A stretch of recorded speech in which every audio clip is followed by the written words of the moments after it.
I'm just gonna eyeball that too.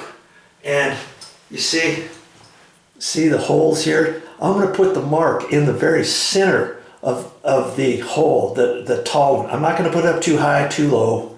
I'm just gonna center it. That way if I have to adjust this, I can. And there's a little bit of a slop to go left or right if I need it. Okay, always give yourself a little wiggle room in case you eyeball it crooked or something.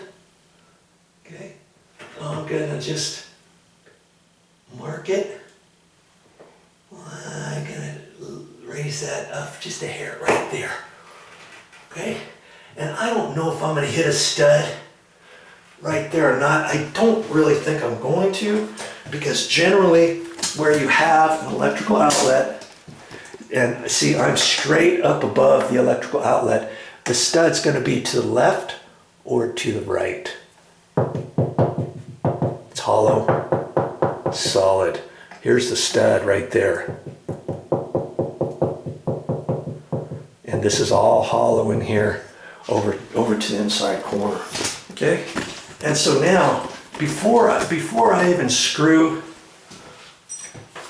put those screws in, I'm just gonna take my little screwdriver. Yeah, I use this for all kinds of stuff. I used to take my scratch awl with the sharp tip and just kind of tap it in there with my hammer. But if you got something on the inside of your wall, like a piece of Romex wire that's stapled to the side of the stud, to the face of that stud somehow, and you hit it, you could hit it or gouge it with this, or if you got a copper pipe, water pipe in there, something like that. And so I just do this, and I just twist it in there and push it in. See? Now I know there's nothing in my way, right? Okay. Twist it, push it in. Nothing there. Either. And by using these screw-in ones, they have these that are a little bit bigger, but you wouldn't want to get it any bigger because you don't want it any wider than the outside of this, see? And those are going to fit in there just rather nicely, and they're far enough apart to where you're still going to have good holding power. Okay? And now I can take my little screwdriver and just kind of ream it a little. Okay? And I believe those small ones will go in if I just push my my screwdriver, my Phillips screwdriver straight in there. Just twist it like that. Okay. And that, yeah, that's gonna be just fine. Okay. I'm just kind of using that as a drill. I'm not trying to poke it straight in because I could pop the sheetrock out on the back side. But because you got a Phillips, you can just use this as your little gouge and just go back and forth. Do you see what I'm saying? And push it in. Okay? So now I can take that, and that's why I wanted to put these screw-in type anchors, because this is so close together. And sometimes these plastic anchors are really difficult to get in there nice and tight. They used to have, the old style had long ribs all the way through here. And they went more up into a cone, a dome shaped, and I would just put it in, make the hole about that big, stick it in there, tap it in with my hammer. But with these, it's very difficult to do that. You don't have much room for air. If you get your hole just slightly too big, this starts spinning. And of course, that's not going to tighten up your screw, because your screw is just going to keep spinning. And this will do the same thing. So whenever I get a chance to put these in, I'll put these in instead. Okay? And like I say, these are for 50 pounds, and for 75 pound, they're a little bit bigger threads. And lots of times I like to use the 75 because on these 50 pounds, I'm trying to pull out a little screw for that. You see how big the threads are, see how big that is. You'd think a big screw would go in there. These are pretty small screws. See how small that is? That's pretty darn small. And it's okay for what we're using it for. Okay? It's going to go right in there and hold just fine, or with my drywall screw. But if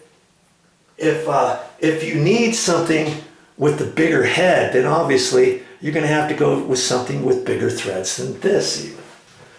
Okay? So I'm gonna stick this in there, and I'm just gonna screw it in there. See there? And make it snug. See there? Look at that. Oh man, that is snug as a bug in a rug. I'm gonna just push this one in. And you can back it off a little bit and start it if you need to. Look at that. With the plastic anchors, you have to beat on the wall. You have to get them in just right. And if you got anything on the other side of the wall, like a picture or a clock or something like that, you have to be very careful as you're putting those in. Okay? Or you can topple over something on the other side of the wall. Now, I'm gonna use my drywall screw, my coarse threaded one, and I think it's gonna go in just fine now. See? Look at that. That's gonna be fine. And so I'm gonna use my drywall screws, because I get so many of those in a box, and I use them for all kinds of stuff. See, 1.25 inch, and these are coarse thread. See, that way those other screws, I can use those for finish screws. I can't use drywall screws for finish screws, can I? No sir, bub. And so I'm just going to use them for here. And I got an older drywall screw, and it's got, I think it's going to work, but I think I'm going to put it down at the bottom, and I think it's going to hold just fine. Okay, another screw up in there, and I just do it by hand. I don't take my battery operated drill on it or anything.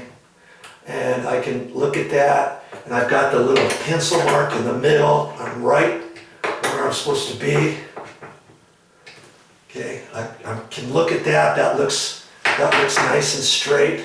If it wasn't straight, I just loosen that up, slide it over just a hair. But I got it nice and straight. And of course, when you're using the drywall screws, you may not be able to move it a little bit because you've got the neck of the drywall screw that may keep it from sliding over exactly where you want. Okay, now I'm just going to put that over the top and hold the bottom, push the bottom in, and tighten that puppy up. And you may have to do just little bits at a time, you know, whatever. Sometimes you can do it like this without dragging on the sheetrock wall. But I don't want to make a mark on the wall, okay? I think you can see that. Okay? Oh, there. I'm just gonna make it snug. I don't have to over tighten it. Okay, that's plenty good. Okay? And there you have it. All the different screws I was going to use, and decided, hey, I always like to do things the cheapest way, the most sensible way, and I'll get my towel up in there. I like to do it in thirds and then fold it down and make it look all nice and clean. Okay, there we go. You've done it by Joe. Hey, well, that's all I have for this time.